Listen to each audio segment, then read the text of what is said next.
И здравейте хора, вие сте с Мартоджи. Днес, както виждате, играме кариер. Ама не с кой да е, а с Ботев. Не Пловдив. Ботев Врача. И както виждате, не съм играл, играх само приятелските матчове. Малко промених отбора. Взех Кристиан Балов от Славия, Асен Митков от Левски и Росен Божинов от Антверп. Пат от Лудогорец и така.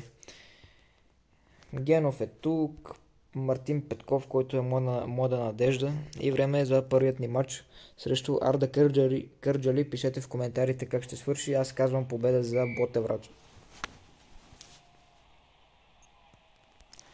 Ботеврач атакува. Кристиан Балов с топката към Мартин Петков, който вкарва гол.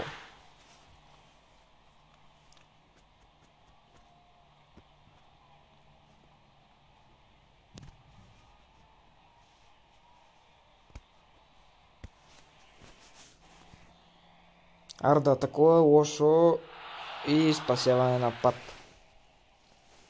Серджо Пат. Взехме го от Лудогорец. Но така ги направим по-слаби, а не по-силни. И тук не е точно. И така, с топката Даниел Генов. Подаване към... стига да е. То Лъчезар Котев. Лъчезар Котев не става за нищо. Така, 1-0 още. Ботев пак атакува. Тук вече трябва да е гол според мен. Ботев. Кристиан Бау. Към Мартин Петков. 2-0.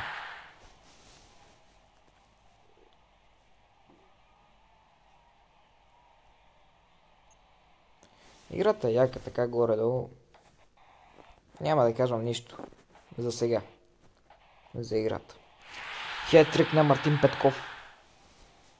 Ако добавят и втора лига, не втора, трета, да ги има поне всичките отбори, ще е най-добре. Още 3-0, време е за промени. Николай Стефанов, той е само на 17, може много да се развие. И Антуан Стоянов, Божидар Пенчев, Хосе и Дилян Георгиев. Окей. 5 промени наведнъж. Да видим сега. Арда атакува. Блокиран удар.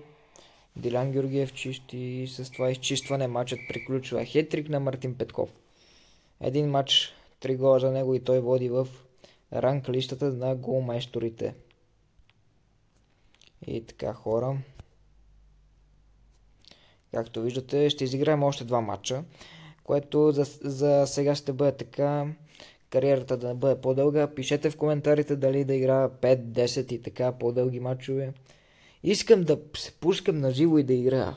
А затова ще ми е нужна вашата помощ, като се абонирате за канала и харесате видеото. Не губите нищо, повтарям. Не губите нищо. И сега Локомотив Пловдив. Вие си пишете в коментарите. Така.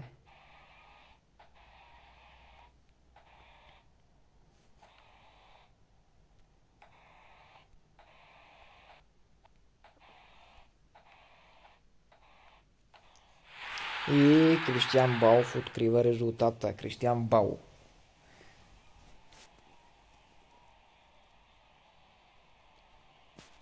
Резултатът е още 1-0 за Ботев.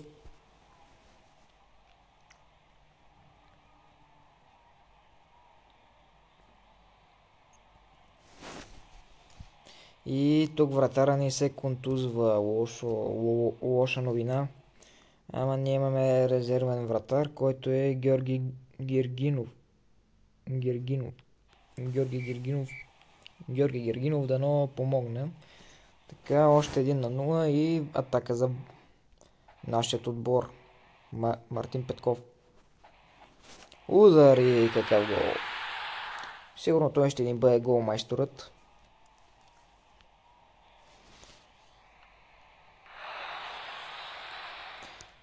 Пуснал съм трудността на хипертрудна, само да ви кажа. И така.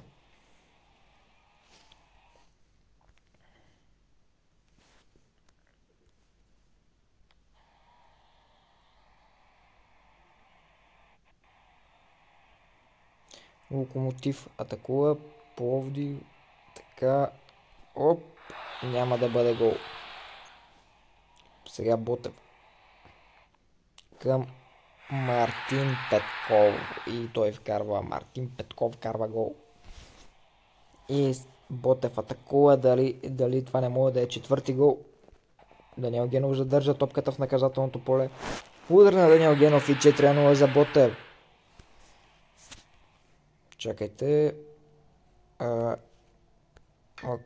Не може, окей. Край. Просто погледнете. Дали па Ботев Враца не може да стане шампион на България? И да играе в Лига Европа. Хора, представете си го. В истинския живот едва ли, ама в играта да. И така, абонирайте за канала, ако не сте се абонирали, да напомня и така. Мартин Петков се още води в ранг листата за голмайсторите.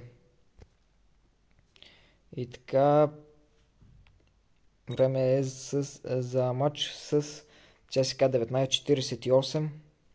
Тук ще пуснем млади футболисти, така. Асен Митков, така. Росен Маринов. Така, малко промени да направим. И време е да започваме. И вие си пишете в коментарите как ще свърши всеки един матч. Георги Гергинов спасява. Второ спасяване на Георги Гергинов.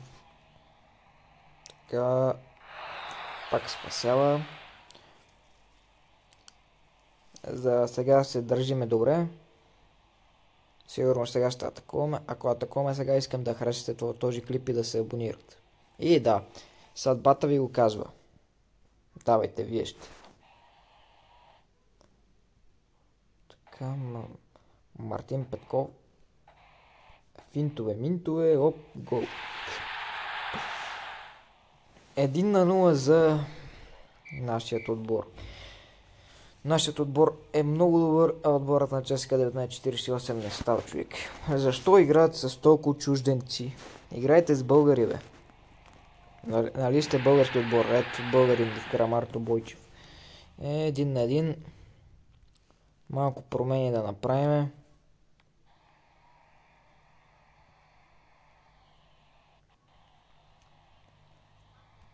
И пак ни атакуват. Ние чистиме топката в корнер.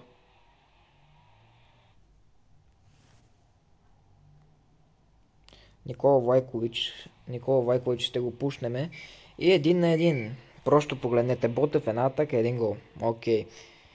И хора... Така... Човек... Мартин Петков още води в ранг листата. А ЦСКА са първи, колкото и да не ви се вярва. И така. Лудогорец на четвърто и така. Това мисля да бъде за този клип. Благодаря ви, че останахте до край и гледахте видеото. Помагате ми така. Абонирайте се, харесайте и до скоро виждане. Пишете в коментарите какви футболисти да взема. Защото отборът ни така... Окей, ама трябва още, нали знаете. Така. Абонирайте се, лайквайте и чао. До скоро виждане.